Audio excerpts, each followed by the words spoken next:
और चलिए अब आगे बढ़ते हैं। इजराइल के लिए गाजा को पूरी तरह जीतने वाला प्लान महंगा साबित हो सकता है।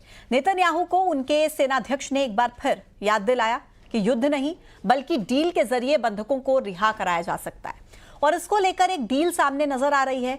लेकिन इस बीच नेतन्याहू ने गाजा पर ऐसा बम गिरा दिया जिसकी शॉक वेव से तेल अवीव तक हिल गया।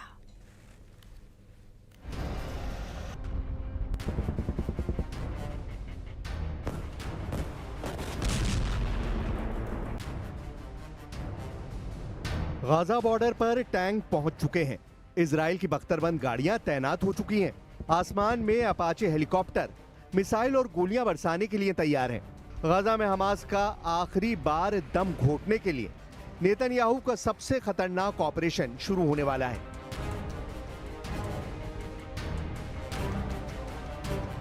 दिन में युद्ध, रात में ऑपरेशन। नेतन्याहू ने गाजा की इंच इंच जमीन के नीचे हमास को ढूंढकर मारने की कसम खाई है। मरकावा टैंक से लेकर नेमर बख्तरबंद गाड़ी गाजा में उन इलाकों के आसपास मंडराने लगी हैं जहां हमास की लोकेशन और मूवमेंट बार बार ट्रैक की जा रही है।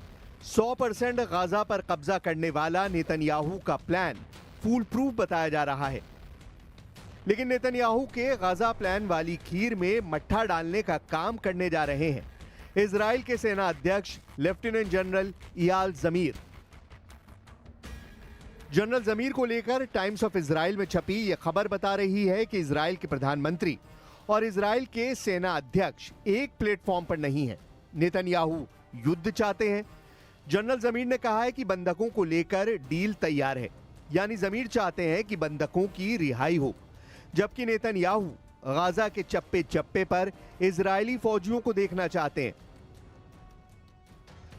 इजराइल की सरकार और इजराइल की सेना के टकराव के बीच ये तस्वीरें भी हैं जो नेतन्याहू को परेशान कर रही हैं। इजराइल में लोगों ने हाईवे बंद करके प्रदर्शन शुरू कर दिया है। अब रोजाना इजराइल में किसी न किसी हिस्से में पब्लिक का ऐसा गुस्सा देखने को मिल सकता है।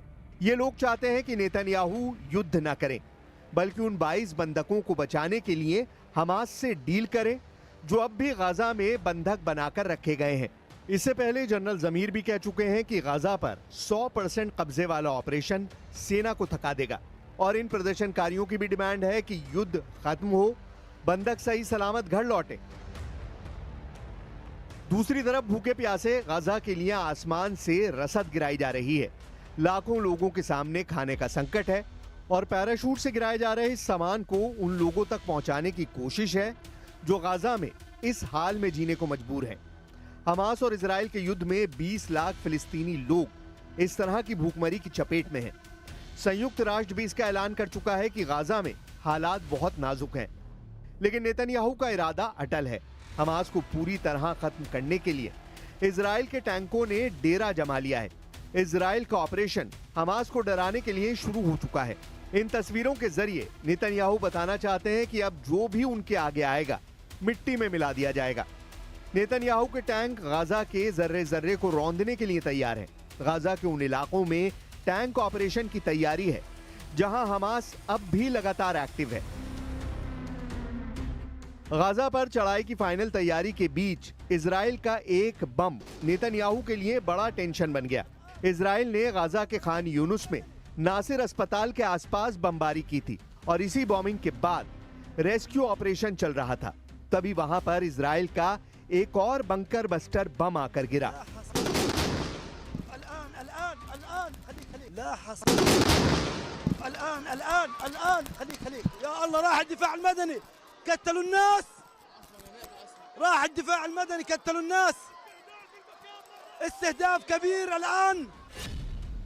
इजराइल के इस धमाके में गाजा के 5 पत्रकारों की जान चली गई। इनमें 33 साल की मरियम दग्गा भी थी जिन्होंने द एसोसिएटेड प्रेस के लिए गाजा में फैली भूखमरी पर एक रिपोर्ट की थी। इजराइल के इस हमले में 20 लोगों की मौत हुई, जिसमें पत्रकारों के अलावा मेडिकल और रेस्क्यू टीम के भी लोग थे जो घायलों को निकालकर अस्पताल ले जाने की तैयारी कर रहे थे। इस हमले के बाद नेतन्याहू ने भी ट्वीट किया और इस बमबारी पर खेद जताया।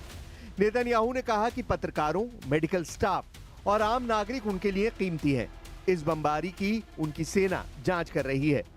लेकिन दूसरा सच ये भी है कि 700 दिन के इस युद्ध में अब तक गाजा में 200 से ज्यादा पत्रकार मारे जा चुके हैं।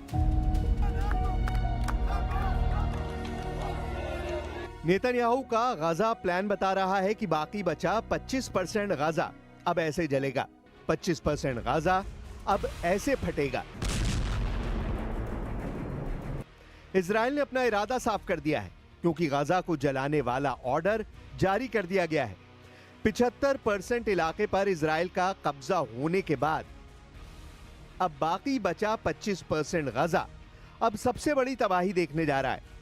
इस बात की गारंटी नेतन्याहू 100% दे रहे हैं। नेतन्याहू ने बता दिया है कि हमास से बंधकों को लेकर डील हो या फिर ना हो, अब पूरे गाजा पर चढ़ाई करने का वक्त आ चुका है और वो इससे पीछे नहीं हटेंगे।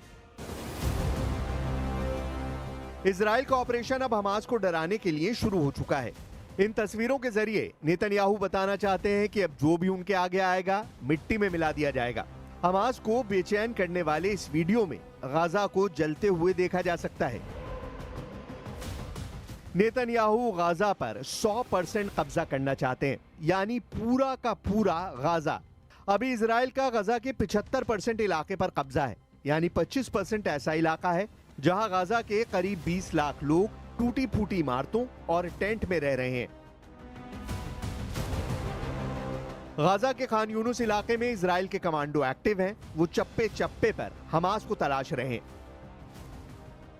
नेतन्याहू के गाजा ऑपरेशन के लिए 60,000 सैनिकों को झोंकने का फैसला किया है, जबकि 20,000 सैनिक और तैयार रहेंगे ताकि गाजा प्लान में कोई कसर न रह जाए। ये 60,000 सैनिक अब गाजा के 25% इलाके को पूरी तरह घेरेंगे और कोने कोने में ऑपरेशन करेंगे। בהתאם להנחיית הדרג המדיני ולאחר אישור התוכניות על ידי הרמטכ"ל, צה"ל החל בשלב הבא במערכה, שלב ב' במבצע מרכבות גדעון. ריכוז הכוחות בעיר עזה התאפשר בזכות הישגי מבצע מרכבות גדעון. חמאס היום הוא לא אותו חמאס שהיה טרם המבצע.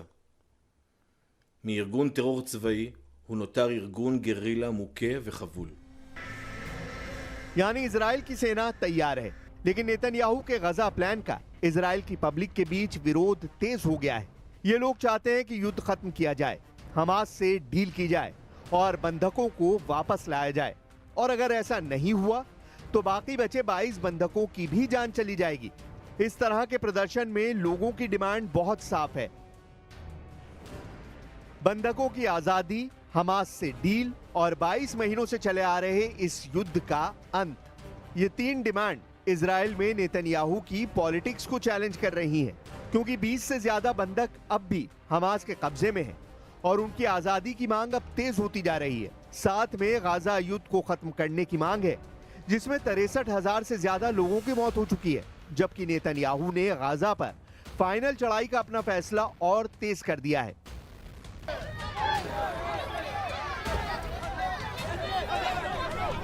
गाजा में इस वक्त भूखमरी के हालात हैं। इजराइल के ब्लॉकेड की वजह से खाना पहुंचना मुश्किल है। जो ट्रक सामान लेकर पहुंचते भी हैं, उनकी तरफ लोग ऐसे भागते हैं ताकि किसी तरह आटे और बाकी खाने की बोरी मिल जाए। जिस 25% गाजा पर नेतन्याहू बहुत बड़ा सैन्य ऑपरेशन चलाने की तैयारी कर रहे हैं, वहां पर ये लोग खाने के लिए ऐसे भीड़ लगाते हैं। इससे अंदाजा लगाया जा सकता है कि गाजा में हालात कैसे हैं। हालांकि इजराइल का कहना है कि हमास खाने को लूट रहा है, इसीलिए ये लोगों तक नहीं पहुंच पा रहा।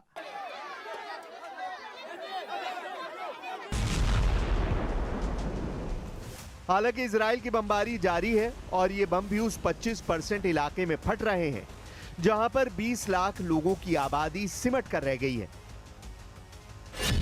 गाजा में अब तक 63,000 लोगों की मौत हो चुकी है। घायलों की तादाद 1.5 लाख पार कर चुकी है। ये ऐसे आंकड़े हैं जिसके बारे में पूरी दुनिया जानती है। इधर नेतन्याहू के गाजा प्लान को ईरान से बड़ी चुनौती आई है।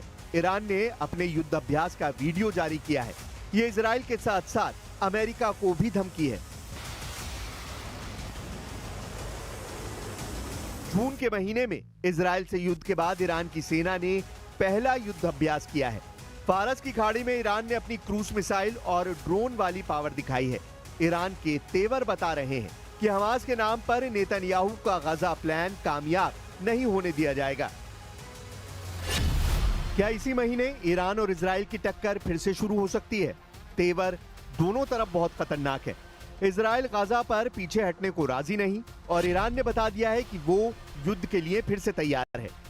ईरान के रक्षा मंत्री अजीज नासिरजादे ने कहा है कि अब ईरान के पास और घातक मिसाइल आ चुकी है। अगर इजराइल ने फिर हमला किया तो नई मिसाइल इस्तेमाल की जाएगी। अगस्त और सितंबर का महीना न सिर्फ गाजा के लिए बल्कि पूरे पश्चिम एशिया के लिए घातक माना जा रहा है।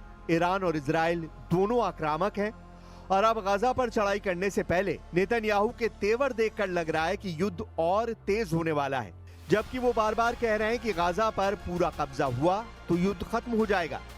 नेतन्याहू के साथ सबसे बड़ी चुनौती उनके वादों को लेकर है, उनके दावों को लेकर है।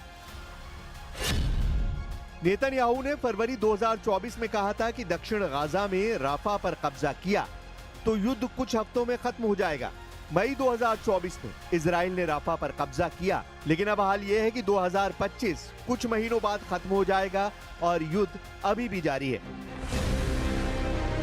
शुरू में नेतन्याहू के गजा प्लान का वहां के सेनाध्यक्ष लेफ्टिनेंट जनरल याल जमीर ने विरोध किया था, लेकिन अब वो अपनी फौज लेकर तैयार है।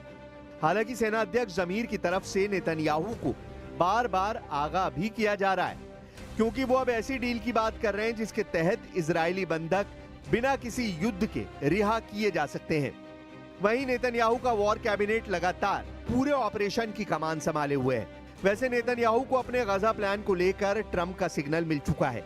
ऐसा कहना गलत नहीं होगा, क्योंकि एक बड़ा ग्राउंड ऑपरेशन इजराइल के लिए तब तक मुमकिन नहीं जब तक उसमें अमेरिकी मदद न शामिल हो। गाजा में आने वाले दिनों में क्या हो सकता है, इसके लिए डोनाल्ड ट्रंप और बेनियामिन